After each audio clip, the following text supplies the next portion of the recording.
जय माता दी। प्रिय भक्तजनों, आज नवरात्रि के चौथे दिन की कथा में आप सभी का हार्दिक स्वागत है। माँ कुष्मांडा आप सभी की मनोकामनाएं पूर्ण करें, आप और आपके परिवारजनों पर अपना आशीर्वाद सदैव बनाए रखें। नवरात्रि का पावन पर्व देवी शक्ति की उपासना का महान अवसर है और इन 9 दिनों में माँ दुर्गा के 9 अलग अलग स्वरूपों की पूजा की जाती है। प्रत्येक स्वरूप अपने भक्तों को अलग अलग प्रकार की शक्ति, भक्ति, ज्ञान और आशीर्वाद प्रदान करता है। आज हम नवरात्रि के चौथे दिन पूजी जाने वाली देवी माँ कुष्मांडा के बारे में जानेंगे, उनकी कथा का श्रवण करेंगे। माना जाता है कि माँ कुष्मांडा की आराधना करने से भक्तों के जीवन में ऊर्जा, उत्साह और सकारात्मक शक्ति का संचार होता है। शास्त्रों में माँ कुष्मांडा को सृष्टि की आदि शक्ति कहा गया है। मान्यता है कि जब इस ब्रह्मांड की रचना नहीं हुई थी, चारों ओर केवल गहरा अंधकार ही अंधकार था और कहीं भी जीवन का कोई चिन्ह नहीं था, तब देवी ने अपनी दिव्य शक्ति और मंद मुस्कान से इस ब्रह्मांड की रचना की थी। कहा जाता है कि माँ कुष्मांडा ने अपनी हल्की सी मुस्कान से ब्रह्मांड का निर्माण किया, इसीलिए उन्हें सृष्टि की आदि शक्ति और सृजन की देवी भी कहा जाता है। यही कारण है कि इन्हें ब्रह्मांड की उत्पत्ति करने वाली देवी के रूप में पूजा जाता है। माँ कुष्मांडा का स्वरूप अत्यंत तेजस्वी और दिव्य माना गया है। देवी की 8 भुजाएं हैं। उनके हाथों में कमल, पुष्प, अमृत, कलश, धनुष, बाण, चक्र, गदा, जपमाला और कमंडल धारण किए हुए हैं। उनका वाहन सिंह है, जो साहस और शक्ति का प्रतीक माना जाता है। माँ की सबसे अद्भुत विशेषता ये है कि ये सूर्य मंडल के भीतर निवास करती हैं और कहा जाता है कि सूर्य के भीतर रहकर भी वे अपनी दिव्य शक्ति से संपूर्ण सृष्टि को ऊर्जा प्रदान करती हैं। उनके तेज के सामने सूर्य का प्रकाश भी फीका पड़ जाता है। इसी कारण उनकी उपासना करने से भक्तों को जीवन में नई ऊर्जा, शक्ति और उत्साह का आशीर्वाद मिलता है। अगर कोई व्यक्ति लंबे समय से बीमार हो या शारीरिक कमजोरी से परेशान हो तो माँ कुष्मांडा की आराधना से उसे स्वास्थ्य लाभ होने लगता है।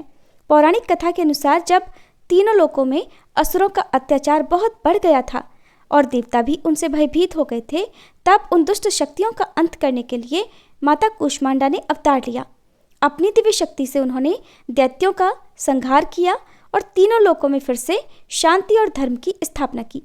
कुष्मांडा शब्द का एक अर्थ कुम्हड़ा यानी कद्दू भी होता है, इसलिए माँ कुष्मांडा को कुष्मांड का भोग लगाया जाता है। उनकी पूजा में कुष्मांड यानी कद्दू या पेठे से बने व्यंजन अर्पित करने का विशेष विधान है। नवरात्रि के चौथे दिन माँ कुष्मांडा की पूजा के लिए प्रातःकाल ब्रह्म मुहूर्त में उठकर स्नान करना चाहिए और स्वच्छ तथा पीले रंग के वस्त्र धारण करने चाहिए। इसके बाद सूर्य भगवान को जल अर्पित करके व्रत का संकल्प लिया जाता है। फिर पूजा स्थल पर श्री ब्रह्मा, विष्णु, महेश का स्मरण करके माँ कुष्मांडा का ध्यान और पूजा करके फिर उन्हें भोग लगाया जाता है। प्रिय भक्तों, ये थी माँ कुष्मांडा की कथा। सभी प्रेम से बोलिए कुष्मांडा मैया की जय। अब सुनिए देवी भागवत पुराण में कल से आगे का अध्याय। और आज भी माँ दुर्गा के सम्मान में आप इस वीडियो को लाइक करके कमेंट बॉक्स में जय माता दी लिखना मत भूलिएगा। व्यास जी कहते हैं, महाराज, भगवती जगदम्बा श्रेष्ठ स्त्री के रूप में विराजमान थी। महिषासुर के मंत्री की बात सुनकर वे मुस्कुराती हुई मेघ की तरह गंभीर वाणी में उससे कहने लगी। देवी ने कहा, मंत्रीवर, तुम्हें यह निश्चित रूप से समझ लेना चाहिए कि मैं देवताओं की जननी हूँ। मेरा नाम महालक्ष्मी है। संपूर्ण दैत्यों को मारने के लिए ही मैं प्रकट होती हूँ। महिषासुर का वध करने के लिए समस्त देवताओं ने मुझसे प्रार्थना की है। उस दानवराज के कारण देवता अत्यंत कष्ट भोग रहे हैं। इस समय उन्हें यज्ञ में भाग भी नहीं मिल रहा है, इसीलिए आज मेरा यहाँ आना हुआ है। मंत्रीवर, मैं महिषासुर को मारने के प्रयत्न में लगी हूँ। मैं अकेली नहीं हूँ, मेरे साथ विपुल सेना है। अनघ, तुमने जो साम नीति का प्रयोग करके आदरपूर्वक मेरा स्वागत किया है, मीठे वचन कहे हैं, इससे मैं तुम पर संतुष्ट हूँ। नहीं तो निश्चय जानो मेरी दृष्टि प्रलयाग्नि की तुलना करने वाली है और उसके प्रभाव से तुम्हारे प्राण नहीं बच सकते। अब तुम मेरी बात मानकर उस पापी महिषासुर के पास जाकर उससे ये वचन कहना कि अगर तुझे प्राणों का लोभ हो तो अभी तुरंत पाताल चला जा। तू नहीं जाना चाहेगा तो तुझ अपराधी और दुष्ट को मैं युद्ध के मैदान में मार डालूंगी। मेरे बाण से तेरे शरीर की धज्जियां उड़ जाएंगी। तेरे लिए यमराज के घर जाना आवश्यक हो जाएगा। मेरी इस दयालुता को समझकर तू इसी क्षण इस लोक से विदा हो जा। मूढ़, तेरे मर जाने पर देवता स्वर्ग पर अधिकार कर लेंगे। अतएव सागर पर्यंत इस पृथ्वी का परित्याग करके तू अकेला ही यहाँ से हट जाने की व्यवस्था कर ले। मूर्ख, मेरे बाण तेरे शरीर को लक्ष्य बनाए इसके पहले ही पाताल चले जाने में तेरी कुशल है। असुर, अगर तेरे मन में युद्ध करने की इच्छा हो तो अभी अपने संपूर्ण महाबली वीरों के साथ यहाँ चला आ। मैं तुझे यमराज के घर भेजने के लिए ही उद्यत हूँ। अरे ओ प्रचंड मूर्ख, तेरे जैसे असंख्य दानवों का प्रत्येक युग में मैंने वध किया है, वैसे ही तुझे भी सम्रांगण में मार डालूंगी। तू मेरे शस्त्र धारण को सफल कर दे। मूर्ख, तू महान दुराचारी है। ब्रह्मा जी के द्वारा जो तुझे वर मिल गया है उसका अभिमान मत कर। केवल स्त्री ही तेरा वध कर सकती है, ये निश्चित जानकर तूने प्रधान देवताओं को असीम कष्ट पहुंचाया है। इसलिए ब्रह्मा जी का वचन सत्य करना अब परम आवश्यक है। अतएव अनुपम स्त्री का रूप धारण करके तुझ अपराधी को मारने के विचार से ही मैं यहाँ प्रकट हुई हूँ। मूर्ख, अगर तुझे जीने की इच्छा हो तो आज ही देवताओं के स्थान को छोड़कर पाताल में, जहाँ सांपों का साम्राज्य है, स्वेच्छापूर्वक चला जा। व्यास जी कहते हैं, महिषासुर का वह प्रधानमंत्री भी शूरवीर था। देवताओं की बात सुनकर उसने उन्हीं के स्वर में उत्तर देना आरंभ किया कि देवी, तुम अभिमान में चूर रहने वाली स्त्री के समान बातें करती हो। कहाँ तुम और कहाँ वे दानवराज? भला इस प्रकार का अनुचित युद्ध कैसे हो सकता है? तुम तो अकेली स्त्री हो। अभी जवानी के प्रथम सोपान पर तुम्हारा प्रवेश ही हुआ है। तुम्हारे सारे अंग भी कोमल है और उन महिषासुर के शरीर की आकृति बड़ी विशाल है, इसलिए बड़ी कठिनता से उनके साथ तुम्हारी मित्रता हो सकती है। महिषासुर के पास तो हाथी, घोड़े, रथों से परिपूर्ण अनेक प्रकार की सेना है। भांति भांति के आयुध लिए पैदल सैनिकों की संख्या भी अमेय है। वामोरो, जिस प्रकार मालती के फूल को मसल डालने में गजराज को कुछ भी मेहनत नहीं करनी पड़ती, ठीक वैसे ही महिषासुर के हाथ संग्राम में तुम्हारा अंत हो जाए, इसके लिए उन्हें भी कोई प्रयास नहीं करना पड़ेगा। हमारे राजा देवताओं के महान शत्रु हैं, किंतु तुम में उनकी अटूट श्रद्धा है, इसलिए साम और दाम नीति का प्रयोग करके ही मैं तुमसे बातें करना उचित समझता हूँ। नहीं तो तुम झूठ बोलती हो, व्यर्थ के अभिमान में भरकर अपनी चतुरता दिखाती हो, और रूप एवं यौवन का तो तुम्हें अभिमान हो गया है। ये मानकर मैं तुम्हें आज ही बाण के द्वारा मृत्यु के मुख में झोंक देता। तुम्हारे रूप में जगत के रूपों को तुच्छ करने की योग्यता है। इसे सुनकर मेरे महाराज मोहित हो गए हैं। उनकी प्रसन्नता के लिए ही तुम्हारे प्रति मेरे मुख से अत्यंत मधुर वाणी निकल रही है। विशाल लोचने, उनके संपूर्ण राज्य और धन पर तुम्हारा ही अधिकार रहेगा। वे तुम्हारे सेवक होकर रहेंगे। मृत्युदायी क्रोध का परित्याग करके तुम उनसे प्रेम भाव बनाने की कृपा करो। भामिनी, मैं भक्ति पूर्वक तुम्हारे चरणों में पड़ा हूँ। शुचिस्मते, तुम्हें शीघ्र ही राजा महिषासुर की पटरानी बन जाना चाहिए। अविकल रूप से त्रिलोकी की सारी संपत्ति तुम्हारे अधीन रहेगी। महिषासुर से संबंध हो जाने पर संसार जनित समस्त सुख तुम्हारे लिए सुलभ हो जाएंगे। देवी ने कहा, मंत्रीवर सुनो, मैं शास्त्र की मर्यादा के अनुसार चतुरता का आश्रय लेकर वाक्यों का बिल्कुल सार अर्थ तुम्हें बताती हूँ। मेरी समझ में आ गया है कि तुम महिषासुर के प्रधानमंत्री हो। तुम्हारे इन वचनों से स्वतः सिद्ध हो रहा है कि तुम्हें भी पाश्विक बुद्धि ही प्राप्त है।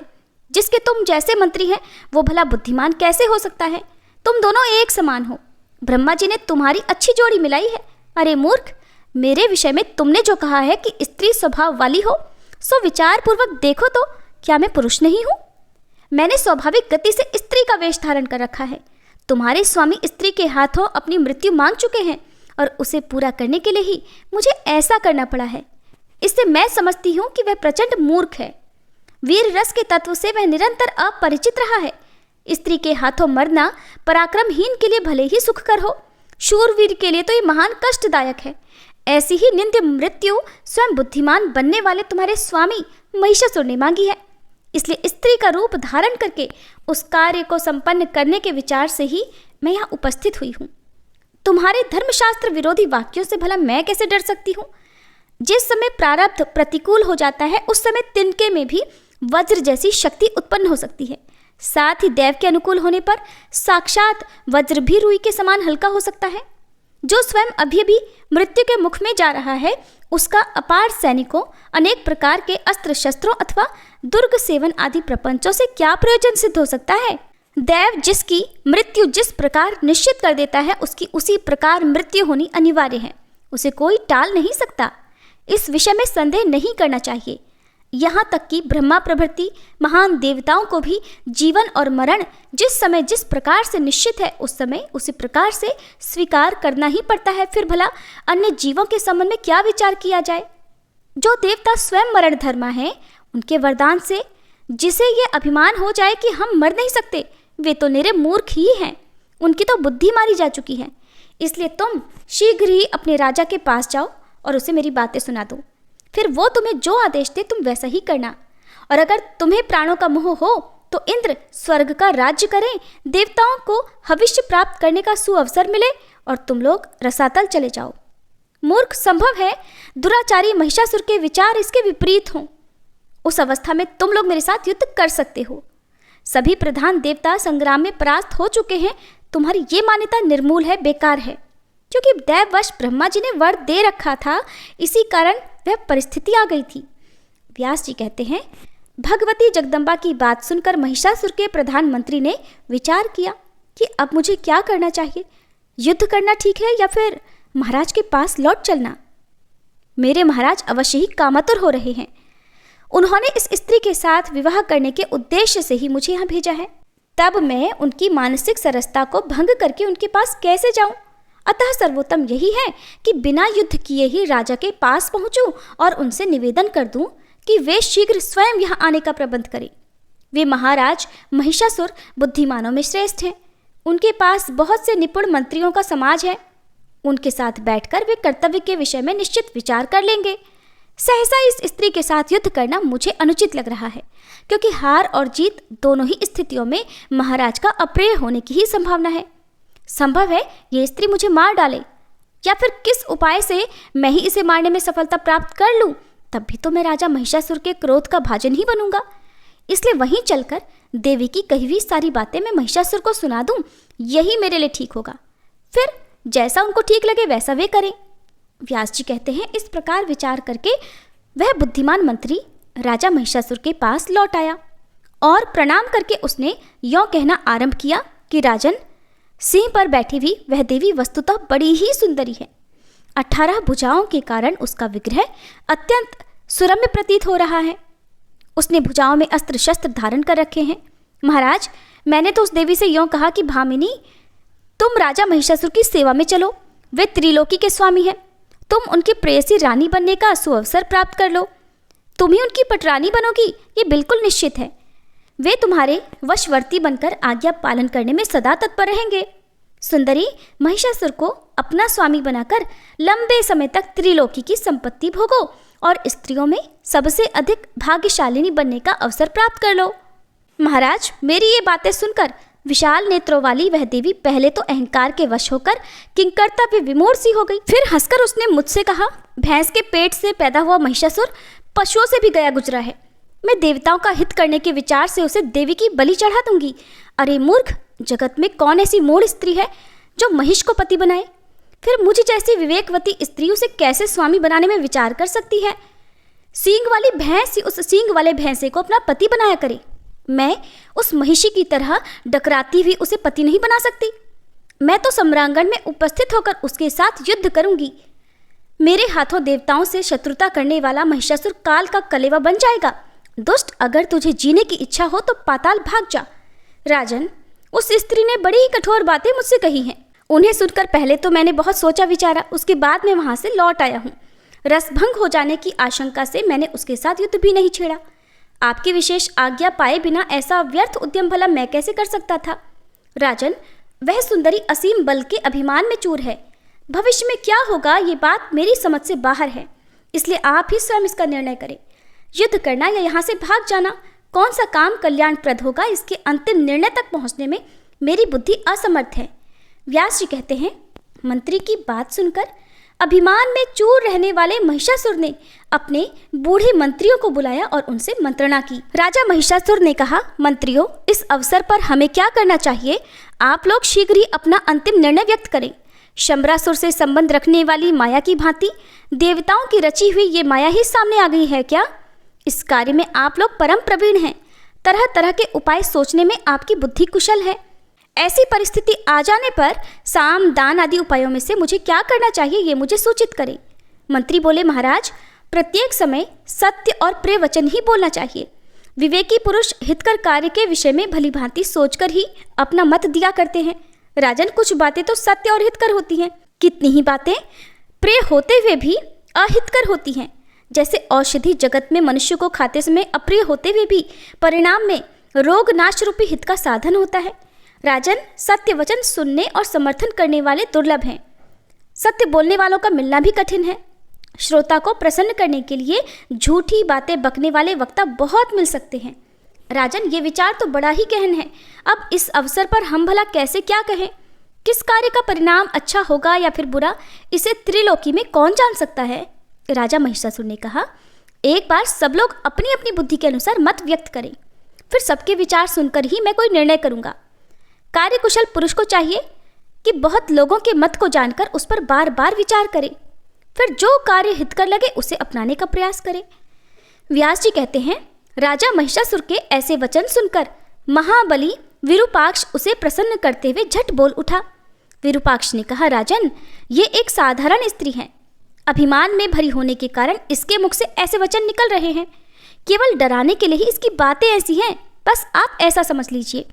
स्त्रियां बढ़ा चढ़ाकर बहुत सी ऐसी बातें बका ही करती हैं ताकि युद्ध में किसी प्रकार परास्त ना हो सके।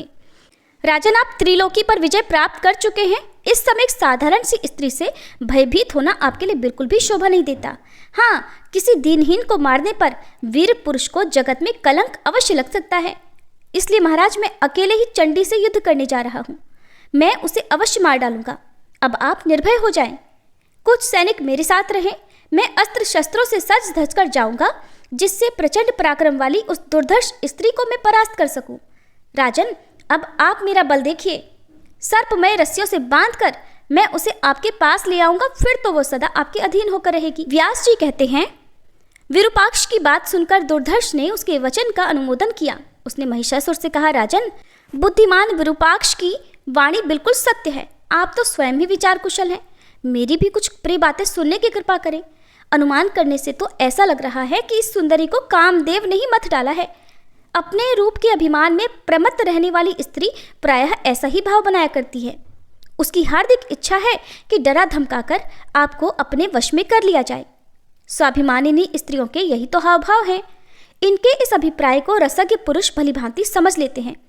ये तो उस कामिनी की वक्रोक्ति मात्र है। ऐसी युवती अपने प्रियतम पति के लिए सदा लालयित रहती है। कोई काम शास्त्र का पारगामी पुरुष ही उसके अभिप्राय को समझ सकता है। उसने आपके प्रति जो ये कहा है कि मैं तुम्हें मोर्चे पर बाणों से बींध दूंगी, कारण के जानने वाले विशिष्ट पुरुष इसके इस सार गर्भित वचन पर विचार तो करें। अपने यौवन का अभिमान रखने वाली स्त्रियों के बाण उनके कटाक्ष ही हैं, ये बात तो जगत प्रसिद्ध है। उसके व्यंग्य वचन पुष्पांजलि जैसे लगते हुए भी दूसरे प्रकार के बाणों का काम करते हैं। राजन, उसके ऐसे बाण चलाने पर आप में कौन सी ऐसी शक्ति है जो आप उसका सामना ना कर सके? उससे तो आप परास्त हो ही जाएंगे। और उसने जो ये कहा है कि मूर्ख, मैं देखते ही बाणों से तुमको मार डालूंगी, इसका अभिप्राय भी कुछ और ही है।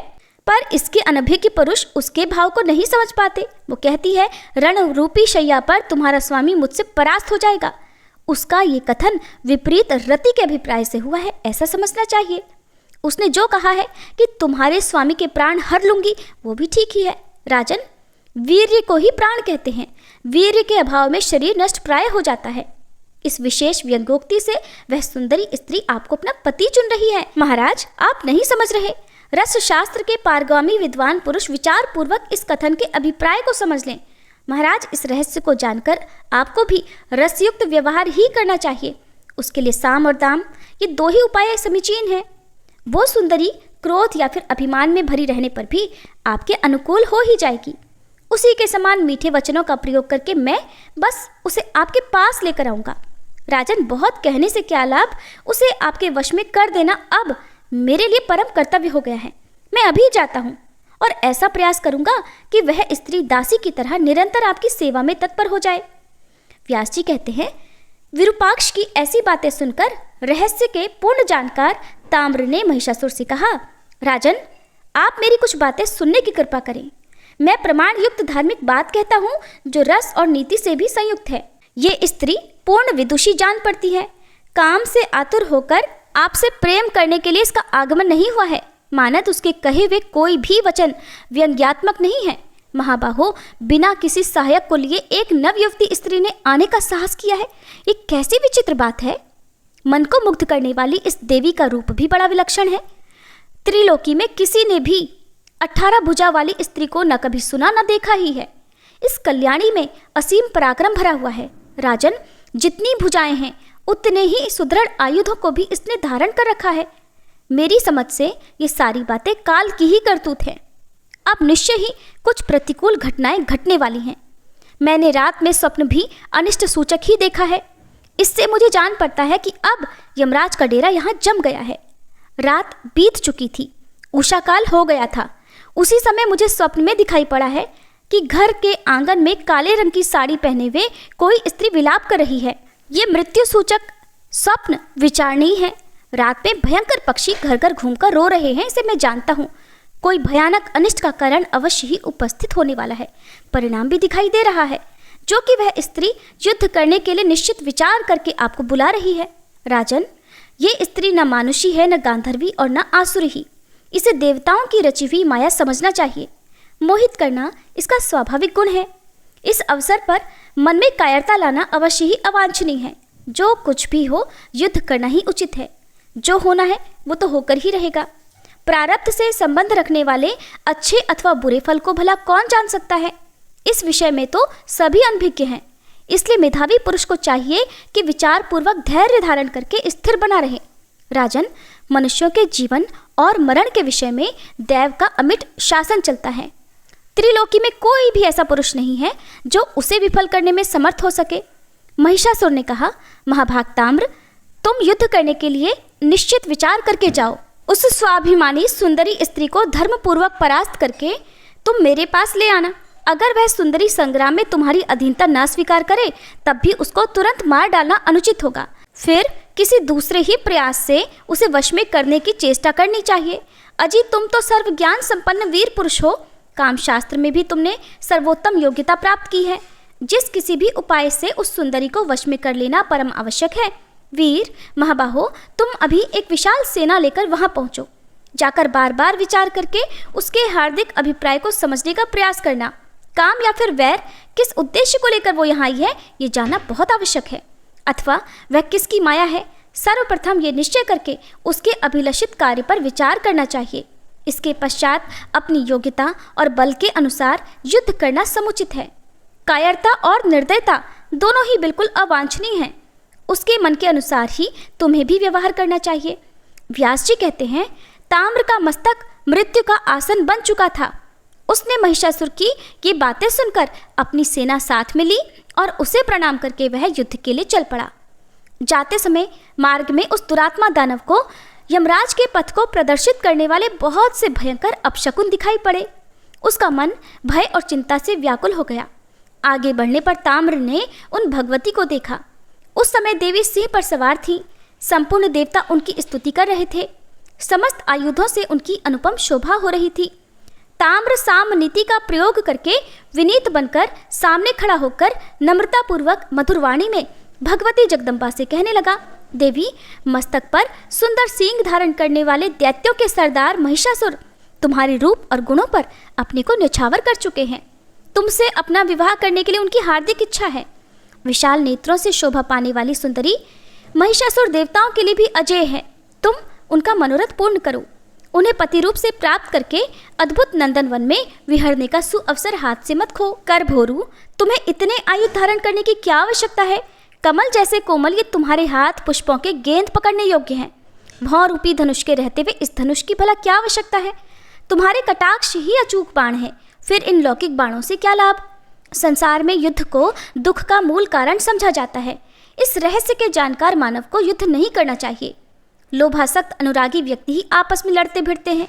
पुष्पों के द्वारा भी मारपीट करना अवांछनीय है, फिर तीखे तीरों से युद्ध करने की तो बात ही क्या है, क्योंकि अपने अंगों का छिद जाना किसी के लिए भी प्रसन्नता का कारण नहीं बन सकता। इसलिए सुंदरी, तुम्हें कृपा करनी चाहिए। देवता और दानव सभी हमारे महाराज का सम्मान करते हैं। तुम उनको अपना स्वामी बना लो। सब प्रकार से तुम उनकी पटरानी बनकर रहोगी, इसमें किंचन मात्र भी संदेह नहीं है। देवी, तुम मेरी बात मानो, इससे तुम्हें सभी सुख मिलेंगे। ये निश्चित है कि संग्राम में कष्ट भोगने के बाद विजयी हो जाना संदेह से मुक्त विषय नहीं है। सुंदरी, तुम्हें राजनीति का पूरा ज्ञान नहीं है। हजारों वर्षों तक संपूर्ण राज्य सुख भोगने की कृपा करो। तुम्हारा भावी सुशील पुत्र इस राज्य का उत्तराधिकारी होगा। इसलिए जवानी में भोग विलास करने के बाद बुढ़ापे में भी तुम सुख से जीवन बिता सकोगी। प्रिय भक्तजनों, ताम्र के इस प्रकार कहने पर फिर देवी ने जो कुछ भी किया और कहा, उसका वर्णन आप सभी कल के अध्याय में जरूर सुनिएगा।